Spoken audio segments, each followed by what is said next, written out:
Well, I've been described as an old-fashioned empirical positivist. So as far as I'm concerned, I'm delighted that positivism is carrying on, because presumably I have to defend it. But whether you agree or not with calling me a positivist, the point is that, what we sometimes forget is that the historical explanation is not just a single explanation at one level. There are many levels to the explanation, and those levels depend on who is doing the exploring and who is doing the putting together. And there is a certain, what should one say, there's a certain start that positivism gives to the search for explanations. And it's not a bad start. If you can say that this is reasonably correct, or this is correct according to a reasonable analysis, then that's a start. That's a worthwhile start. Now, you can continue with that, or you can drop it, or you can move to something else, which you may find more convincing. It's a question really of, what are you searching for? I'm not searching for the truth as a historian. Let's make that very clear.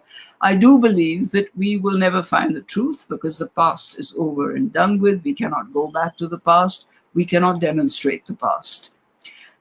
So my search is really much, much simpler, which is I'm trying to understand what happened.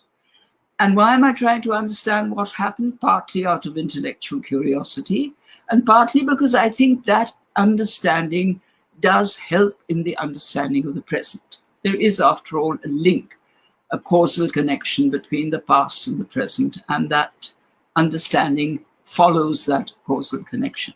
Now, I'm not saying that one has to be rigid, that if you have a certain answer, if you have a certain solution to a problem that relates to the past, that you carry that through into everything, into the present. One has to gauge this, one has to judge it, and one has to judge it slightly instinctively. What of positive history can we use as we proceed further? Further, we have to proceed because, as I said, evidence changes, methods change, and all knowledge is questioned, has to be questioned, and will proceed in different directions. And so I'm not hostile to positivism and the presence and the continuity of positivism. It's a question of how you use it, how sensibly can you use it, and how can you use it, in fact, to increase the ways and the methods in which you are searching for these explanations.